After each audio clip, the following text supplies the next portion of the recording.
नमस्कार, आप देख रहे हैं न्यूज 18 राजस्थान। आपके साथ मैं हूं अभिषेक। बुलेटिन की शुरुआत बड़ी खबर से। बीजेपी मिशन मरुधरा में जुट गई है। आज बीजेपी पदाधिकारियों की बैठक होगी। आगामी चुनाव की रणनीति पर मंथन होगा। पीएम मोदी वर्चुअली संबोधित करेंगे। तो आपको बता दें कि आज बीजेपी पदाधिकारियों की बैठक होगी और आगामी चुनाव की रणनीति पर मंथन होगा। पीएम मोदी वर्चुअली संबोधित करेंगे। तो आपको बता दें कि कांग्रेस के चिंतन शिविर के बाद अब बीजेपी विधानसभा चुनाव जीतने का फॉर्मूला तैयार करने में जुट गई है। जयपुर में 3 दिन के लिए बीजेपी के राष्ट्रीय पदाधिकारियों की बैठक शुरू हो रही है। बीजेपी के राष्ट्रीय अध्यक्ष जेपी नड्डा कल शाम 5:30 बजे जयपुर पहुंच चुके हैं।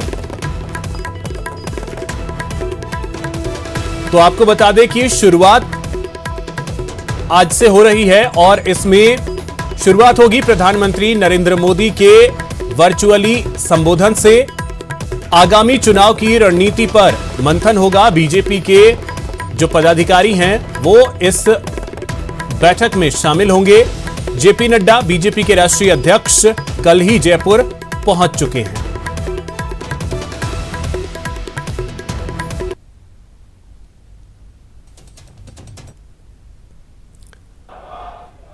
श्री जेपी नड्डा जिंदाबाद। भारत माता की, भारत माता की।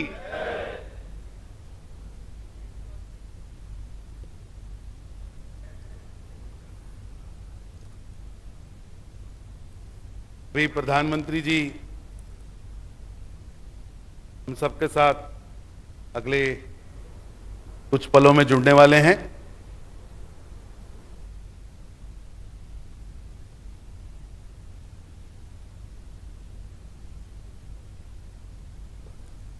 तो तस्वीरें सीधी हम आपको दिखा रहे हैं। बीजेपी के राष्ट्रीय पदाधिकारियों की यह बैठक जयपुर में हो रही है और प्रधानमंत्री नरेंद्र मोदी वर्चुअली हम सभी जब प्रधानमंत्री जुड़ेंगे।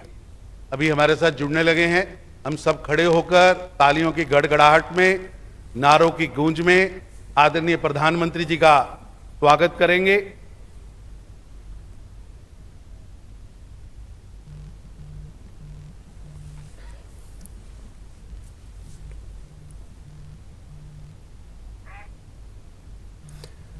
तो ये तस्वीरें सीधी हम आपको दिखा रहे हैं। जयपुर से ये सीधी तस्वीरें सामने आ रही हैं। आप तस्वीरों के जरिए देख सकते हैं बीजेपी के राष्ट्रीय पदाधिकारियों की बैठक शुरू होने जा रही है। सबसे पहले प्रधानमंत्री नरेंद्र मोदी वर्चुअली बैठक को संबोधित करेंगे। तस्वीरों में आप जेपी नड्डा बीजेपी के राष्ट्रीय अध्यक्ष को देख सकते हैं जो कल जयपुर पहुंचे थे और तमाम बीजेपी के राष्ट्रीय पदाधिकारी जो हैं वो इस बैठक में शामिल होंगे। आगामी विधानसभा चुनाव को लेकर रणनीति यहां पर बनाई जाएगी। केंद्र की उपलब्धियों को जन जन तक कैसे पहुंचाया जाए, इसको लेकर के चर्चा की जाएगी। कांग्रेस मुक्त भारत बनाने का संकल्प लिया जाएगा। पार्टी कार्यकर्ताओं का मनोबल बढ़ाने का प्रयास होगा और इसी की शुरुआत प्रधानमंत्री करेंगे। बीजेपी के राष्ट्रीय पदाधिकारियों की यह बैठक शुरू होने जा रही है। 21 मई तक राष्ट्रीय पदाधिकारियों की यह बैठक है। जेपी नड्डा इस बैठक की अध्यक्षता करेंगे। बीजेपी के राष्ट्रीय अध्यक्ष, प्रधानमंत्री कुछ ही देर में इस बैठक से वर्चुअली जुड़ेंगे और संबोधित करेंगे। अमित शाह, राजनाथ सिंह, नितिन गडकरी भी इस बैठक में शामिल होंगे। कई अहम जिम्मेदारियां भी राष्ट्रीय पदाधिकारियों को दी जाएंगी। आगामी विधानसभा चुनाव को लेकर रणनीति तैयार करेगी भारतीय जनता पार्टी।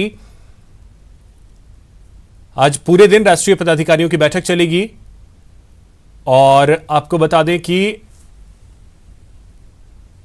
पार्टी कार्यकर्ताओं का मनोबल बढ़ाने का पूरा प्रयास होगा और इसी सिलसिले में प्रधानमंत्री भी कार्यकर्ताओं में जोश भरेंगे।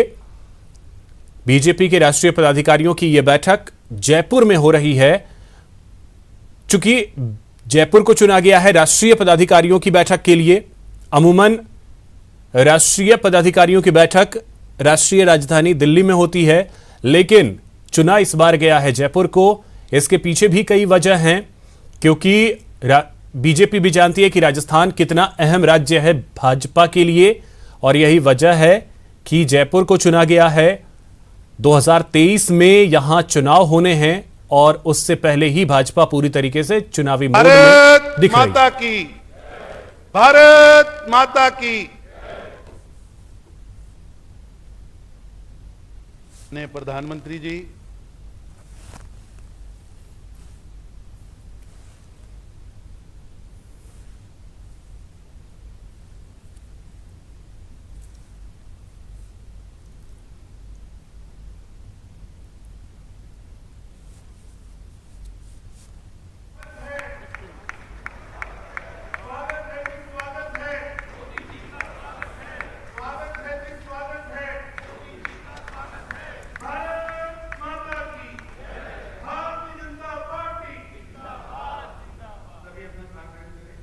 भारत के प्रधानमंत्री, हम सबके नेता, भारत माता की स्वागत है भी स्वागत है,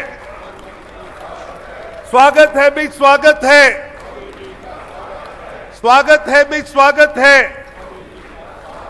भारत माता की, भारतीय जनता पार्टी। सभी अपना स्थान ग्रहण करें।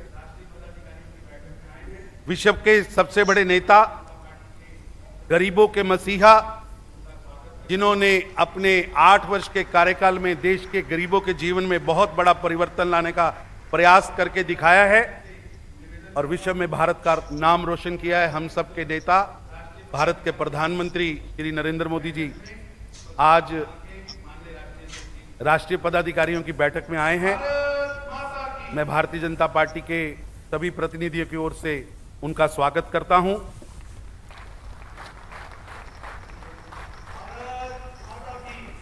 और माननीय राष्ट्रीय अध्यक्ष जी से निवेदन करता हूं कि आज की इस राष्ट्रीय पदाधिकारियों की बैठक में प्रस्तावना रखें माननीय राष्ट्रीय अध्यक्ष जी श्री जगत प्रकाश नड्डा जी। भारत माता की।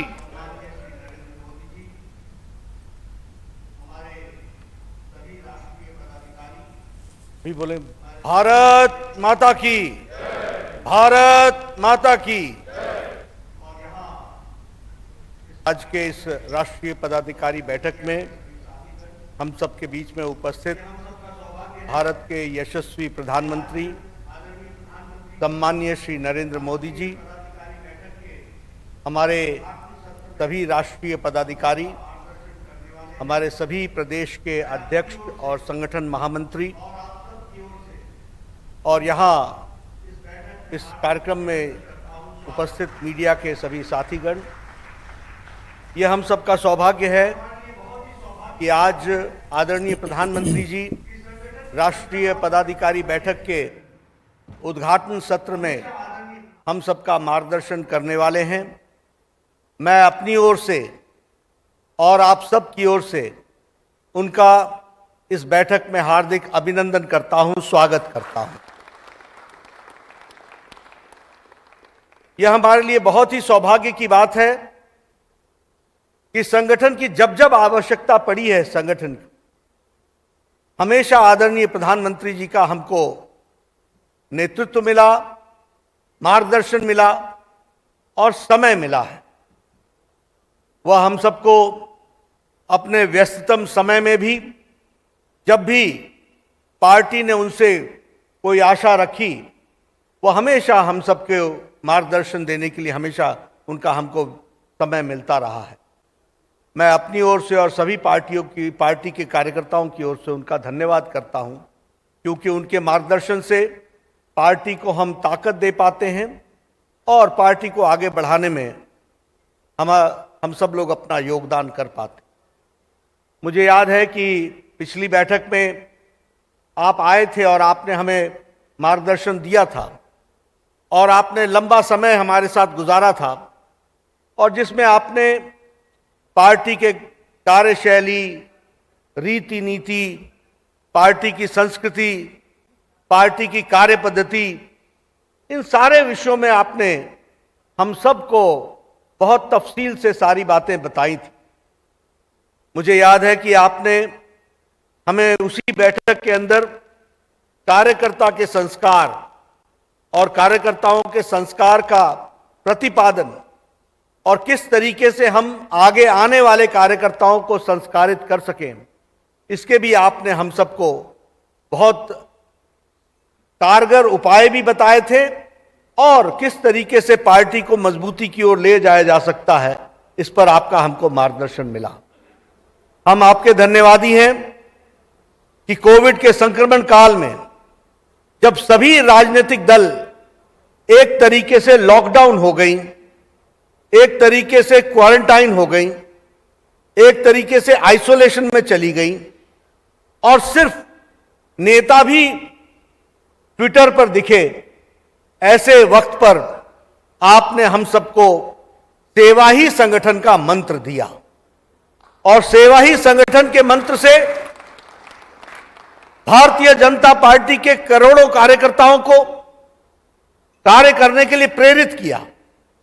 और हमें इस बात की खुशी है कि आज भारतीय जनता पार्टी का एक एक कार्यकर्ता आपके बताए रास्ते के को समझते हुए और उस पर चलते हुए वो उसने इस इतिहास में दर्ज कराया कि जब जनता को कोविड में आवश्यकता थी तो समाज को साथ लेकर के सेवा ही संगठन के माध्यम से करोड़ों लोगों तक पहुंचने का और उनको राशन पहुंचाने का, दवाई पहुंचाने का, उनके दर्द पर मर्म लगाने का जो मंत्र आपने दिया, उसको भारतीय जनता पार्टी ने बखूबी निभाया।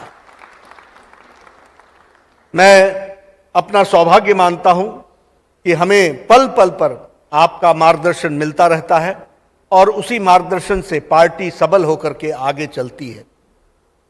आज हम 4 सत्रों में पार्टी की आगामी योजना के बारे में चर्चा करने वाले हैं और उस चर्चा में हमारे कई विषय रहने वाले हैं।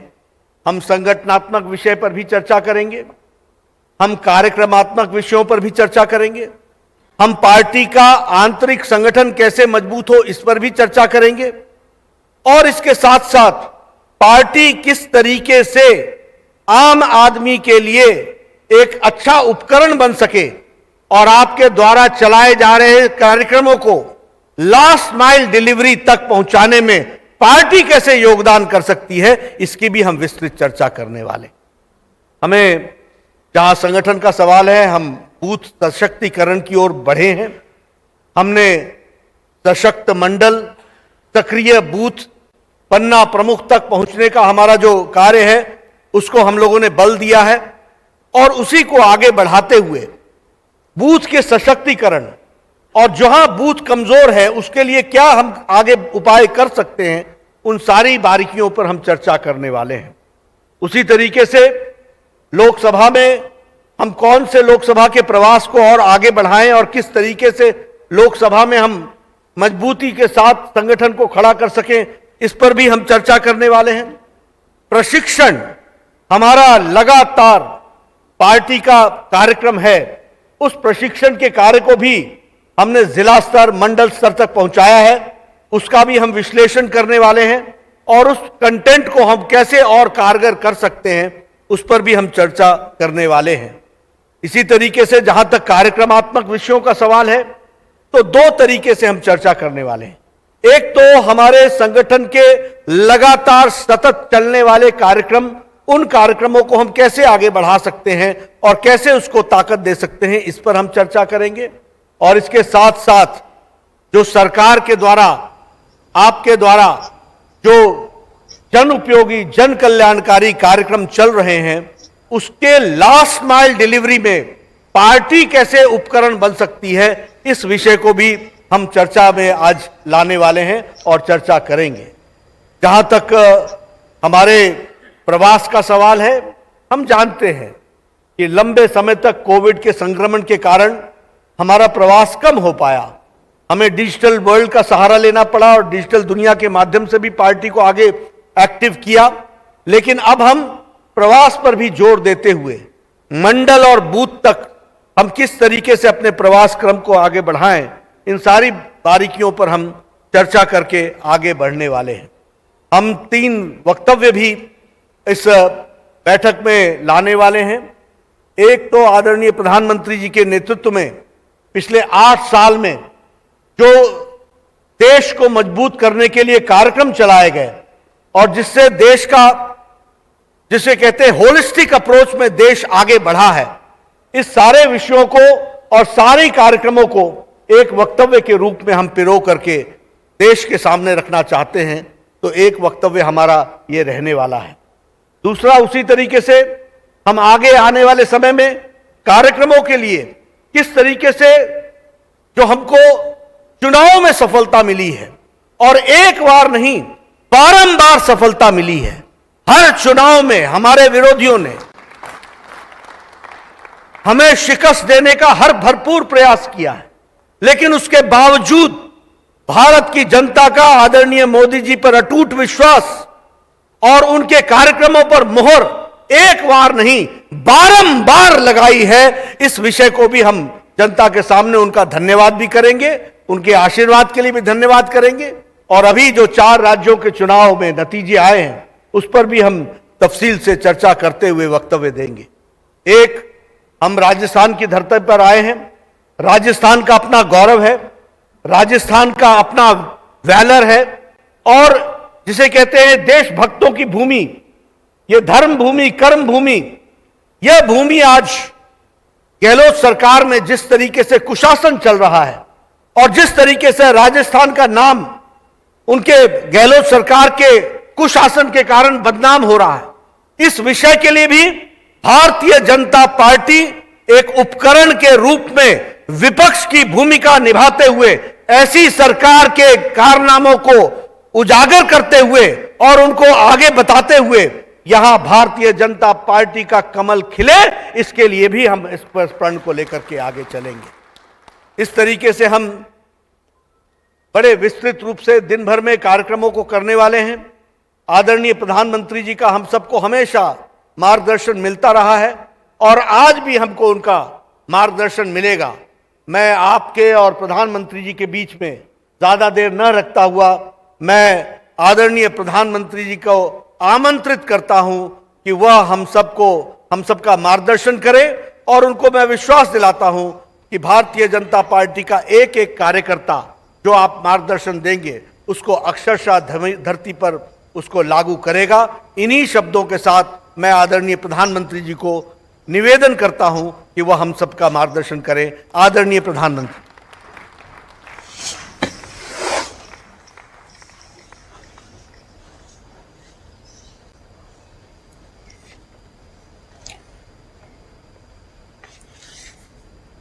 नमस्कार।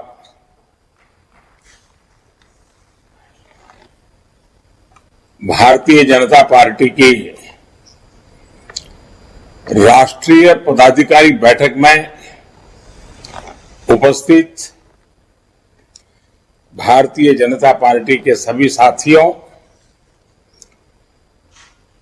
देश भर से हमारे साथ जुड़े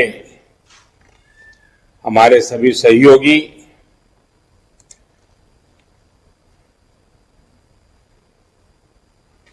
सबसे पहले तो मैं देश के कोने कोने में मातृभूमि की सेवा में लगे हुए, जन जन के कल्याण में खप रहे भाजपा के कोटि कोटि कार्यकर्ताओं का अभिनंदन करता हूं।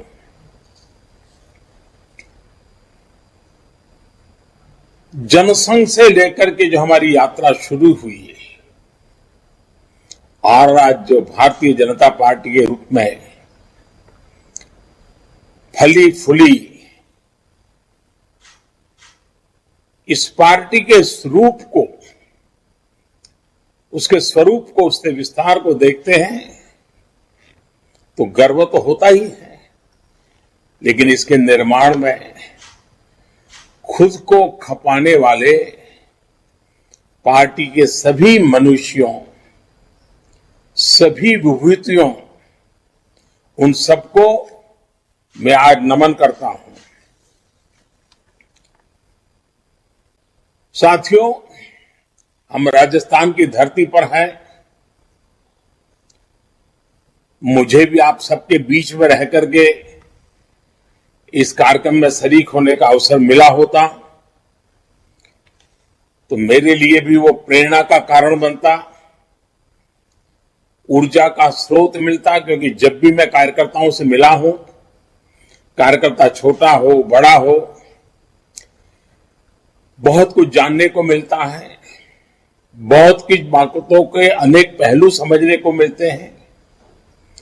कार्यकर्ता के द्वारा जो इंफॉर्मेशन आती है वो बहुत सटीक इंफॉर्मेशन आती है, और जब मिलते हैं तो खुले मन से काफी कुछ बातें भी होती हैं।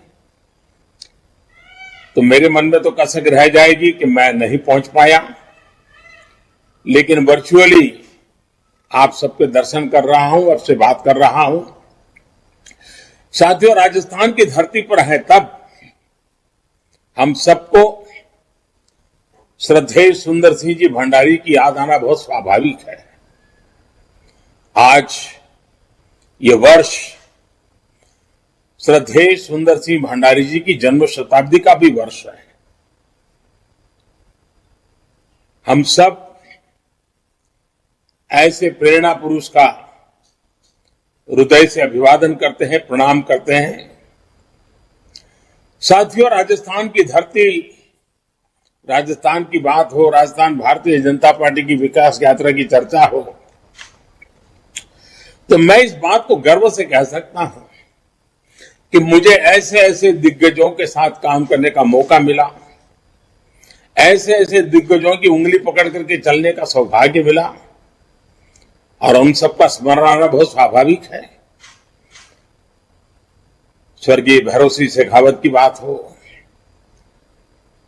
आदरणीय जगदीश प्रसाद माथुर जी का स्मरण आना, भानु कुमार शास्त्री जी, हमारे रघुवीर सिंह कौशल जी, हमारे भंवरलाल शर्मा जी, हमारे गंगाराम कोहली जी, अनगिनत नाम, ऐसे सभी वरिष्ठ जनों की उंगली पकड़ करके चलने का मुझे सौभाग्य मिला है।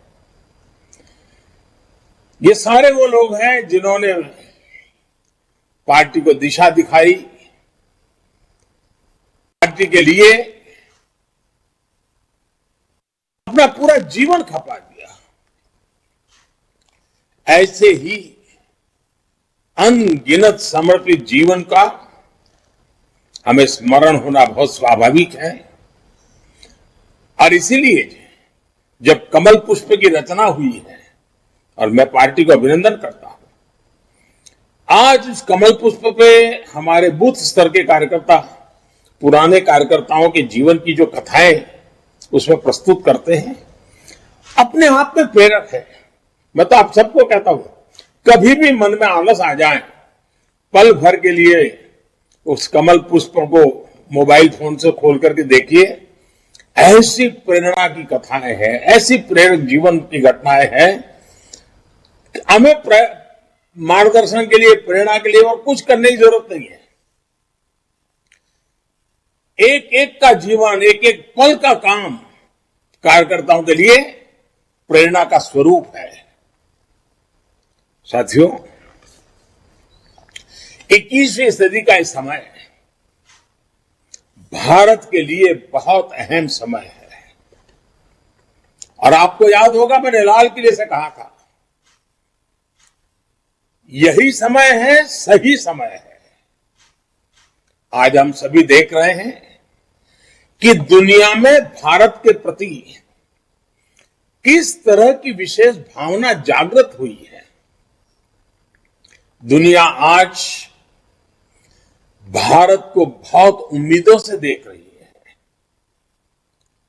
एक वैसे ही भारत में भाजपा के प्रति जनता का एक विशेष स्नेह अनुभव हो रहा है। देश की जनता भाजपा को बहुत विश्वास से, बहुत उम्मीद से देख रही है। देश की जनता की आशा आकांक्षा हमारा दायित्व बहुत ज्यादा बढ़ा देती है। आजादी के इस अमृत काल में देश अपने लिए, अगले 25 वर्षों के लक्ष्य तय कर रहा है। भाजपा के लिए ये समय है अगले 25 वर्षों के लक्ष्य तय करने का, उनके लिए निरंतर काम करने का। देश के लोगों की जो उम्मीदें हैं हमें वो पूरी करनी है।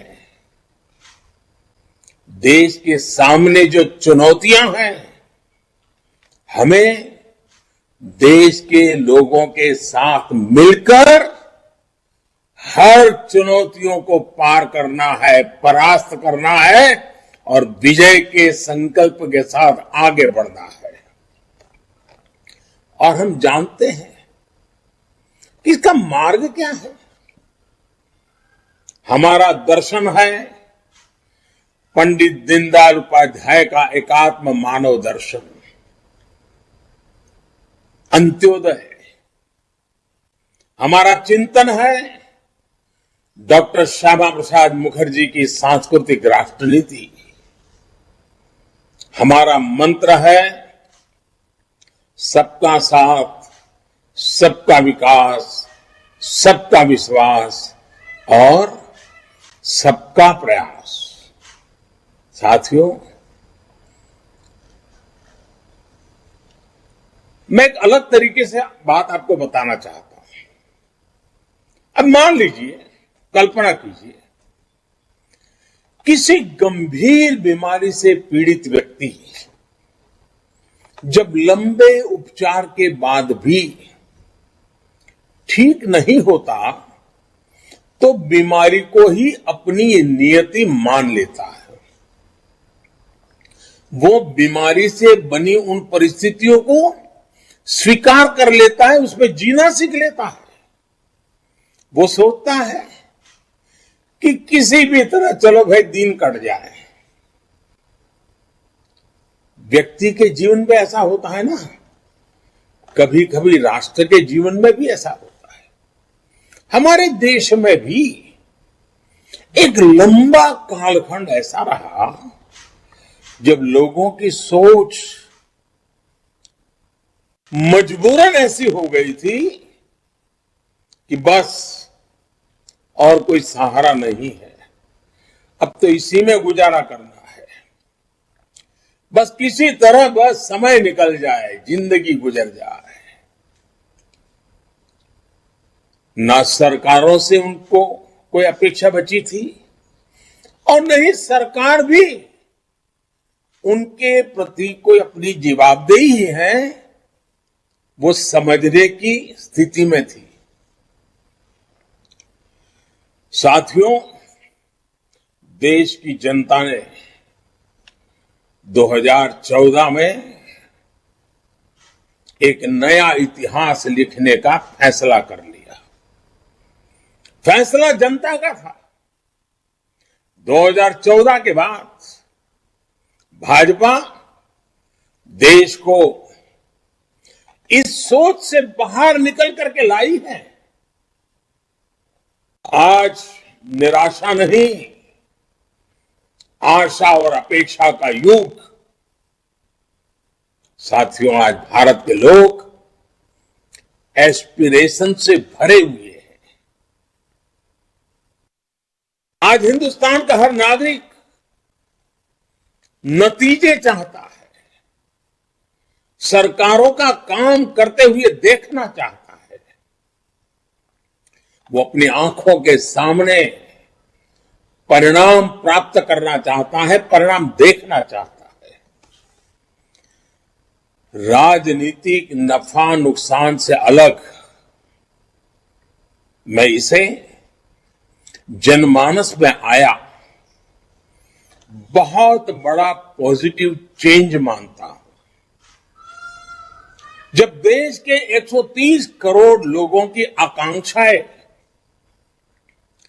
इस प्रकार से जग जाती है तो निश्चित रूप से सरकारों की जवाबदेही भी बढ़ती है। उनके लिए काम करना अनिवार्य हो जाता है।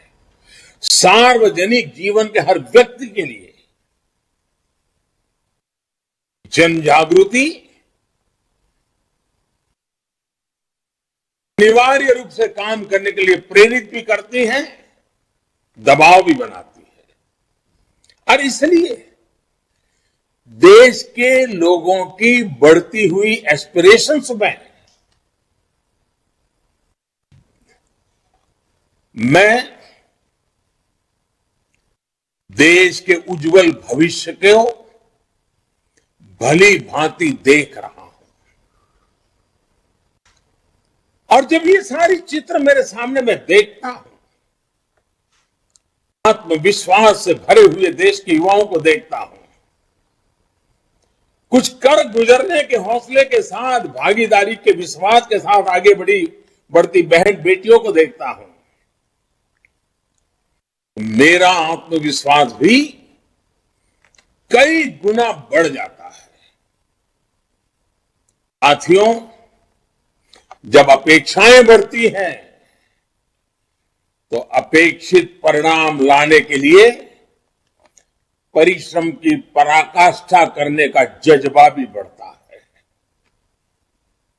यही जज्बा देश को आजादी के इस अमृत काल में नई ऊंचाई पर ले जाएगा। साथियों, आजादी के इस अमृत काल में देश जिन बड़े लक्ष्यों पर काम कर रहा है, तब हमें कुछ बातें और भी याद रखनी जरूरी है। भाजपा का कार्यकर्ता होने के नाते हमें चैन से बैठने का कोई हक नहीं है, कोई अधिकार नहीं है। यूं तो दुनिया कहेगी, और सच्चाई भी है, क्या देश के 18 राज्यों में भाजपा की सरकार है, 1300 से अधिक विधायक हो, 400 से अधिक सांसद हो, राज्यसभा में भी वर्षों के बाद कोई दल 100 के आंकड़े को छूने जा रहा है, वो नसीब भी भाजपा को मिला है। यानी ये सारी सफलताओं को जब सामने देखते हैं तो स्वाभाविक मन करेगा यार बहुत हो गया। लेकिन साथियों, हमें सत्ता भोग ही करना होता तो भारत जैसे विशाल देश में कोई भी सोच सकता है कि अरे भाई इतना सारा मिल गया, इतना सारा प्राप्त कर लिया, अरे अब तो बैठो आराम करो, चलो यार। जी नहीं, वो रास्ता हमारे लिए नहीं है, वो रास्ता हमें मंजूर नहीं है। और जिन्होंने हमारे देश के लिए, हमारी पार्टी के लिए जीवन खपाया है, उन्होंने हमें आराम करने की इजाजत नहीं दी है। और इसलिए आराम तो नहीं करना है। साथियों, इतना सब विजय पताका के फहर रही है तो भी आज भी हम अधीर हैं, आज भी हम बेचैन हैं, आज भी हम आतुर हैं, क्योंकि हमारा मूल लक्ष्य भारत को उस ऊंचाई पर पहुंचाना है जिसका सपना देश की आजादी के लिए मर मिटने वालों ने देखा था। जिन सपनों को लेकर के देश के वीर फांसी के फंदे को गले में लगा करके मातृभूमि के लिए आहूत हो गए थे। हमें अपने स्वतंत्रता सेनानियों का रण कभी चुका नहीं सकते दोस्तों, लेकिन दिन रात मेहनत कर सकते हैं, खुद को देश के लिए खपा सकते हैं। और मुझे खुशी है कि भाजपा का प्रत्येक कार्यकर्ता आज इन भावनाओं से प्रेरित होकर के नित्य नूतन प्राण शक्ति लेकर के विरक्त न थके न झुके काम कर रहा है। जिस पार्टी के पास कर्तव्य पथ पर चलते हुए ऐसे कोटि कोटि कार्यकर्ता हो तो कौन होगा जिसको गर्व नहीं होगा।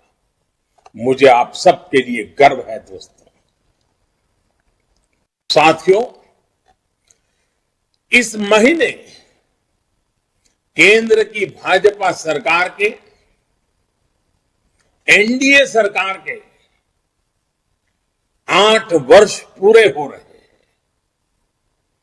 ये 8 वर्ष संकल्प के रहे हैं, सिद्धियों के रहे हैं। ये 8 वर्ष सेवा, सुशासन और गरीब कल्याण को समर्पित रहे हैं। ये 8 वर्ष देश के छोटे किसानों, देश के श्रमिकों, देश के मध्यम वर्ग की अपेक्षाओं को पूरा करने वाले रहे हैं। ये 8 वर्ष देश के संतुलित विकास, सामाजिक न्याय और सामाजिक सुरक्षा के लिए भी रहे हैं। और ये 8 वर्ष देश की माताओं, बहनों, बेटियों के सशक्तिकरण, उनकी गरिमा बढ़ाने के प्रयासों के नाम रहे हैं। साथियों, सरकार पर, सरकार की व्यवस्थाओं पर, सरकार के डिलीवरी मैकेनिज्म पर इसी समय देश का जो भरोसा उठ गया था, 2014 के बाद जनता जनार्दन के आशीर्वाद से भाजपा सरकार उसे वापस लेकर आई है। आज गरीब से गरीब भी ये नहीं सोचता कि ये सरकारी योजना तो सिर्फ सिफारिश वालों के लिए है, जान पहचान वालों के लिए है, जो रुपये पैसे खर्च कर सकता है उनके लिए है। आज वो अपने आसपास लोगों को योजनाओं का लाभ मिलते देख रहा है। वो आज बहुत विश्वास से कहता है कि एक ना एक दिन मुझे भी इस योजना का लाभ अवश्य मिलेगा। और ये बात वो विश्वास से कहता है। और साथियों, इसलिए इस बार आपको याद होगा, मैंने 15 अगस्त को लाल किले से 100% लाभार्थियों तक पहुंचने की बात की थी। काम कठिन है, मैं जानता हूं। देश बहुत विशाल है, जिम्मेवारियां बहुत बड़ी हैं। कई काम है जिसमें राज्य सरकारों पर डिपेंडेंट है, कई काम है जिसमें स्थानीय स्वराज के निकायों पर डिपेंडेंट है। भांति भांति के प्रभाव भी हैं। उसके बावजूद भी साथियों, जब ये ठान लेंगे कि हमें हर लाभार्थी तक पहुंचना है, एक भी व्यक्ति के छूटने की गुंजाइश को समाप्त कर देना है, तो तय लक्ष्य तक जरूर पहुंचेंगे। और इसके लिए मैं लगातार एक बात सरकारी अधिकारियों से, अन्य राज्य सरकारों से करता रहता हूं, सैचुरेशन की बात करता हूं। सैचुरेशन का ये सिर्फ पूर्णता का एक आंकड़ा भर नहीं है, लेकिन जब हम सैचुरेशन की बात करते हैं, सैचुरेशन पर बल देते हैं, तो ये भेदभाव, भाई भतीजावाद, तुष्टीकरण, भ्रष्टाचार के चंगुल से देश को बाहर निकालने का माध्यम है। भारत के सामान्य नागरिक को सरकारी दफ्तरों के चक्कर से मुक्ति दिलाने का जो अभियान बीते 8 साल से देश में चल रहा है, सैचुरेशन का अभियान उसको और सशक्त करेगा। और इसलिए आज राष्ट्रीय पदाधिकारियों की इस बैठक में हम सभी को इस संकल्प के साथ आगे बढ़ना है कि हम जिस भी क्षेत्र में होंगे, जो भी हमारा कार्य क्षेत्र होगा, वहां कोई भी गरीब, कोई भी हकदार नागरिक योजनाओं के लाभ से वंचित नहीं रहेगा। इसके लिए भाजपा को नए जागरूकता अभियान शुरू करने चाहिए। चुनाव के समय जैसे हम हर बूथ तक जाते हैं, हर परिवार में पहुंचते हैं, उसी स्पिरिट से घर घर जाना है, एक एक नागरिक तक जाना है। हर घर भाजपा, हर गरीब का कल्याण, हमें इसी भावना के साथ लगातार काम करना होगा। आप में से बहुत सारे लोग जानते होंगे, और खास करके जब राजस्थान में आप बैठे हैं तो शायद वहां भी कोई ये कहावत जरूर आपके कान पर पड़ेगी। राजस्थान में अक्सर एक कहावत कही जाती है, अम्बर को तारो हाथ से कोनी टूटे, यानी आसमान का तारा हाथ से नहीं टूटता है। साथियों, ये कहावत अपनी जगह पर सही है, और इसलिए हमें ये भूलना नहीं है कि हमारा लक्ष्य आसमान जितना ऊंचा है, इतनी आसानी से नहीं मिलेगा, लेकिन मेहनत करेंगे तो उसे प्राप्त जरूर करेंगे। साथियों, जिस एक और विषय पर हमें निरंतर कार्य करते रहना है, वो है देश में विकासवाद की राजनीति की चौतरफा, चहुं दिशा में स्थापना होनी चाहिए। कोई भी दल हो, उसको भी विकासवाद की राजनीति पर आने के लिए मजबूर करना। साथियों, हम बड़े गर्व से कह सकते हैं कि ये भारतीय जनता पार्टी है जिसने विकासवाद की राजनीति को देश की राजनीति की मुख्य धारा बना दिया है। आज कोई भी चुनाव हो,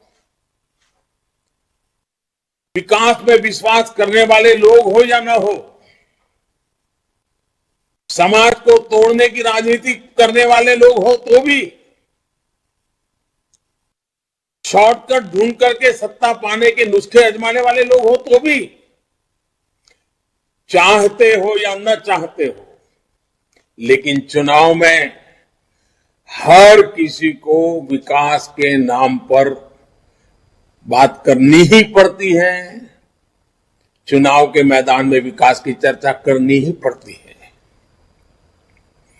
और गर्व है भारतीय जनता पार्टी कि हमने राजनीति को इसकी विकासवाद की धारा के साथ प्रमुख रूप से बल दिया है।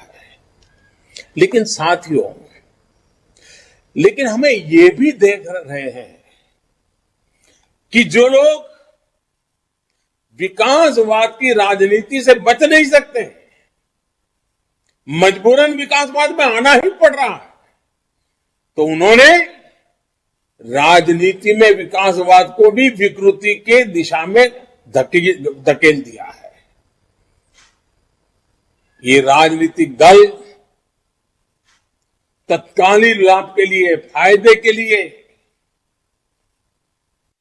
देश के उज्जवल भविष्य के साथ, राज्य के उज्जवल भविष्य के साथ, देश की युवा पीढ़ी के भविष्य के साथ खिलवाड़ करते हैं, उसे खोखला करने का भी काम कर रहे हैं। ये राजनीतिक दल अपने स्वार्थ के लिए समाज में जो छोटी मोटी तनाव होते हैं, कुछ कमजोरियां होती हैं, कुछ परसेप्शन होते हैं, उसे ढूंढ करके उसमें जहर डालने का काम करते रहते हैं, उस कमजोरियों पर ही खेलते रहते हैं। कभी जाति के नाम पर, कभी क्षेत्रवाद के नाम पर लोगों को भड़का रहे हैं। साथियों,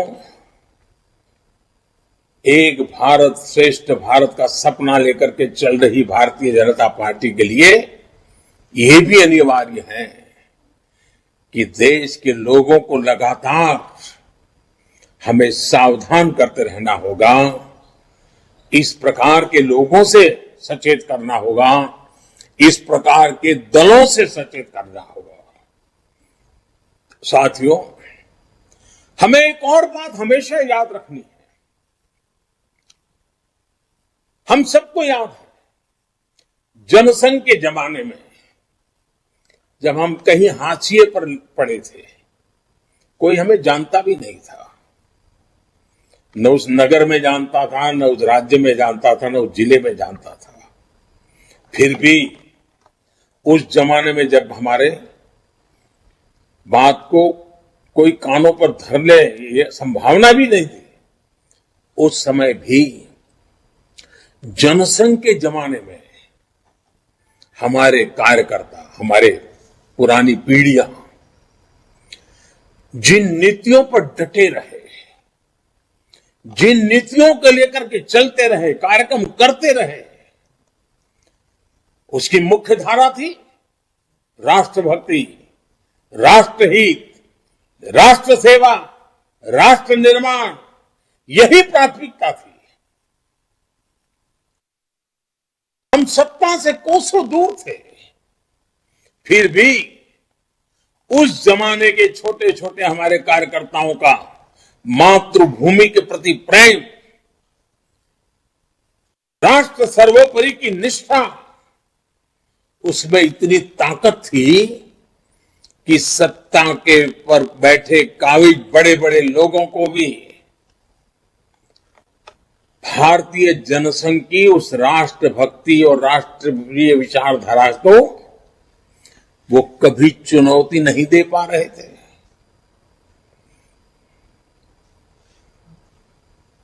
जाने अनजाने में भी उसके महत्व को समझना पड़ता था, स्वीकार नहीं करते थे, समझना पड़ता था। और आज भाजपा की नीतियां उसी राष्ट्रभक्ति से प्रेरित होकर विकास पर केंद्रित हुई है, विश्वास पर केंद्रित है। इसलिए साथियों, हमें कभी कोई शॉर्टकट नहीं लेना है। हमें देश हित से जुड़े जो भी बुनियादी विषय हैं, जो कोर इश्यूज हैं, उन्हीं पर आगे बढ़ना है।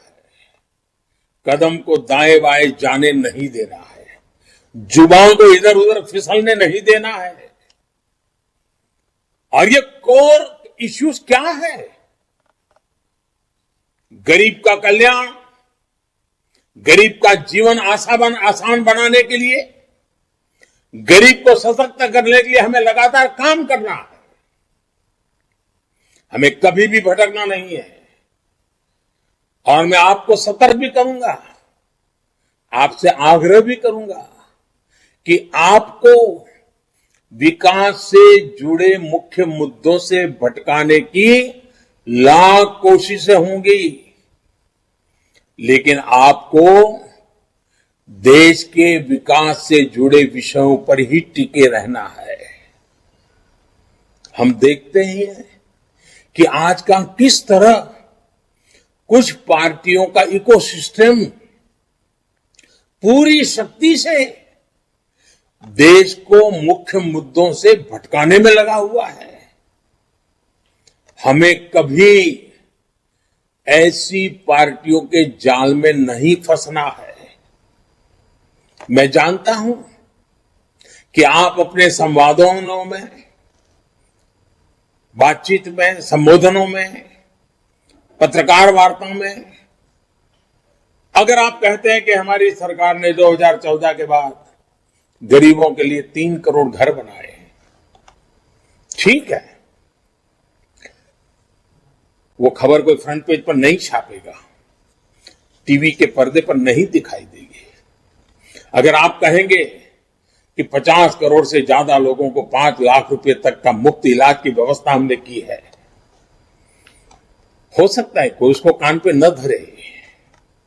8,000 से ज्यादा जन औषधि केंद्रों की बात अगर हम करें तो हो सकता है टीवी में, मीडिया में, अखबार में सुर्खियों में नजर न भी आए।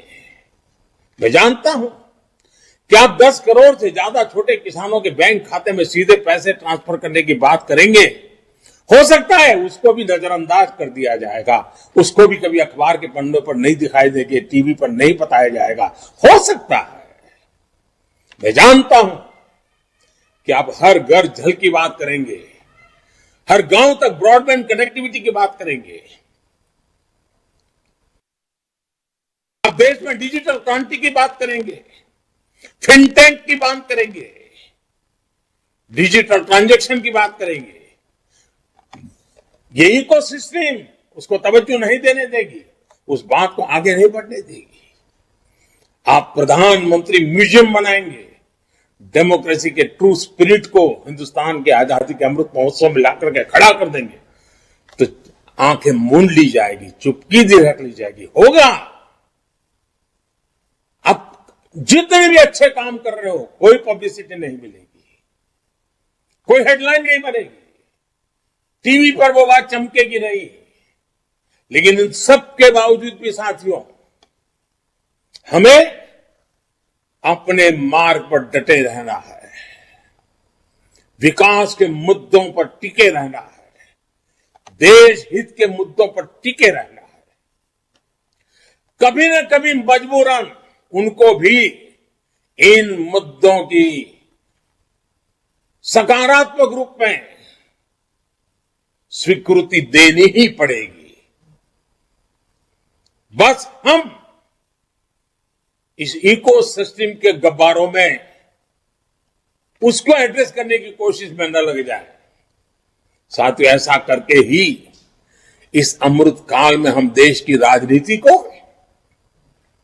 पूरी तरह विकास पर केंद्रित कर पाएंगे। साथियों, एक और कोशिश जो हम सबको करनी है वो है ज्यादा से ज्यादा लोगों को भाजपा से जोड़ने की। करोड़ों की सदस्य संख्या हमारा गर्व बढ़ाती है, लेकिन हमें फिर भी रुकना नहीं है। हर क्षेत्र के लोग, हर समाज के लोग, हर कोई भाजपा को अपना माने, अपने सपनों का प्रतिबिंब भाजपा में देखें, अपने संकल्पों का सामर्थ्य भाजपा में देखें। भारतीय जनता पार्टी ऐसा वटवृक्ष हो, ऐसा गुलदस्ता हो कि समाज के हर व्यक्ति को उसमें अपने सपने नजर आते हो।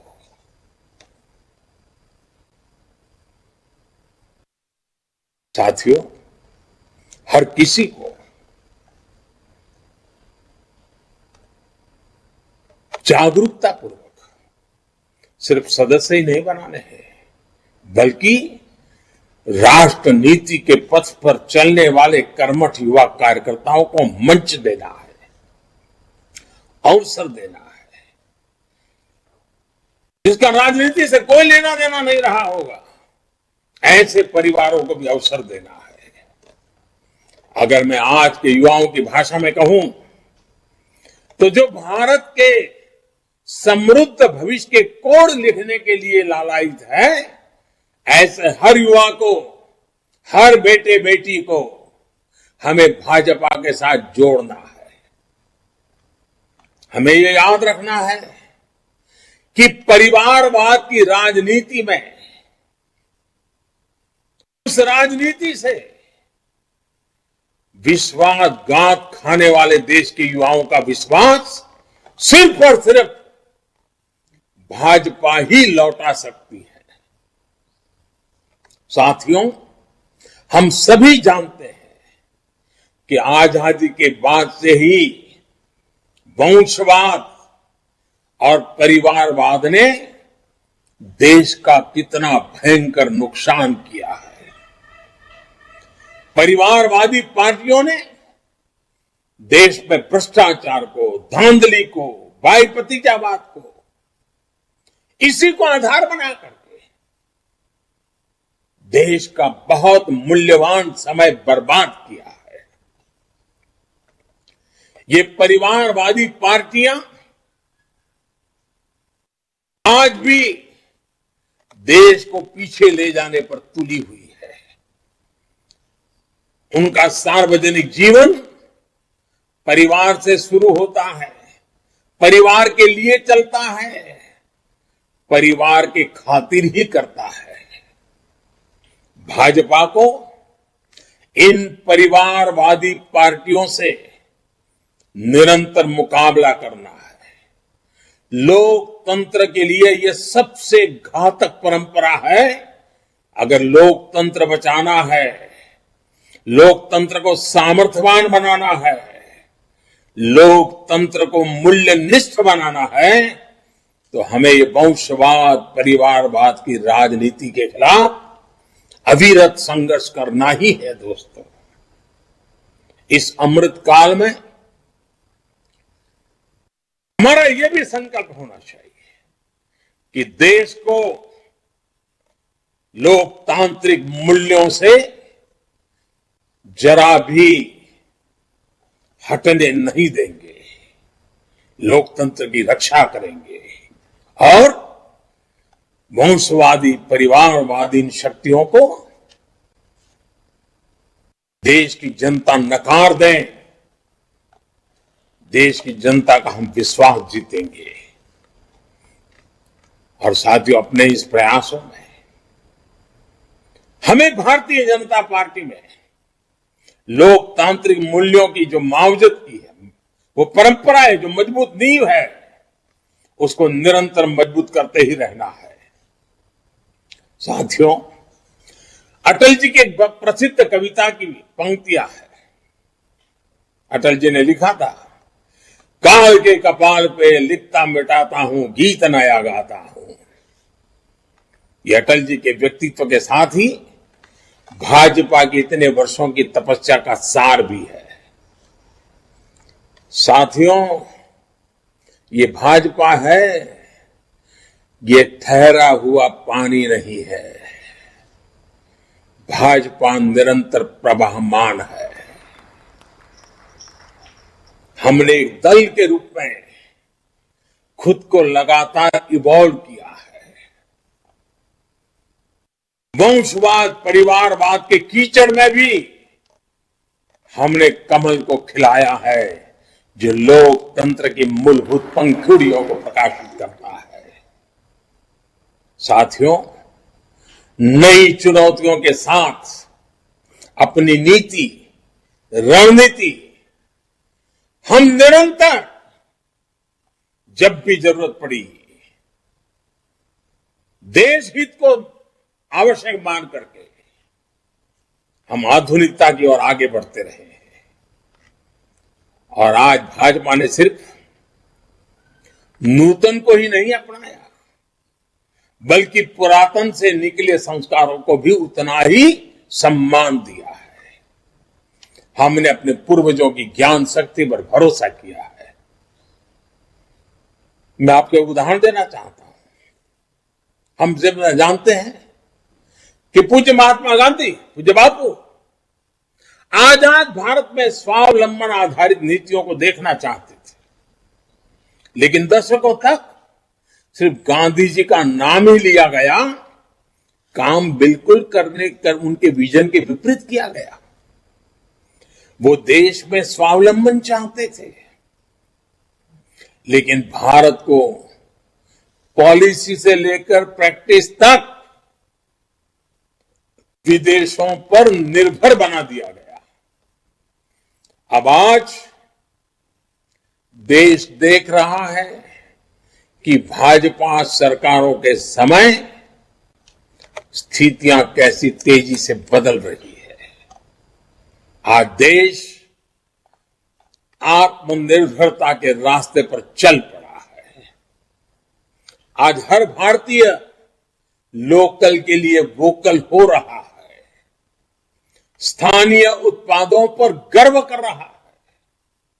साथियों, ये भाजपा ही है जिसने भारत की सांस्कृतिक और भाषाई विविधता को पहली बार राष्ट्रीय स्वाभिमान से जोड़ा है।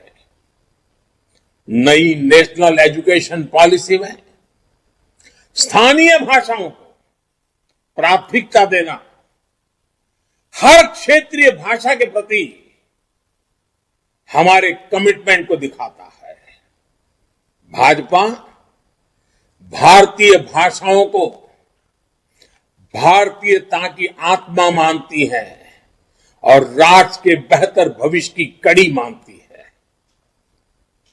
इसका जिक्र आज मैं विशेष तौर पर इसलिए करना चाहता हूं क्योंकि बीते कुछ समय से देश में भाषा के आधार पर नए विवाद खड़े करने की कोशिशें की जा रही है।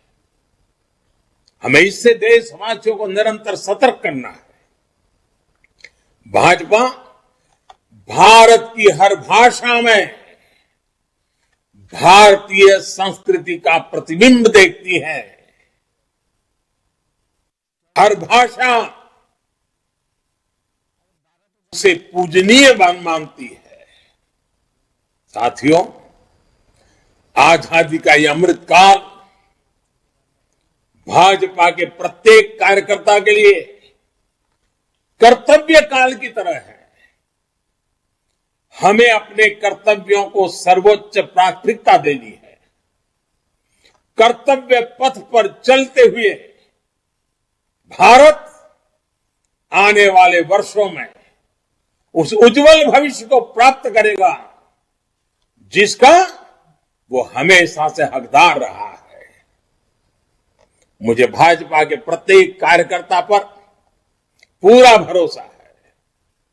मुझे देश के प्रत्येक नागरिक पर पूरा भरोसा है। साथियों,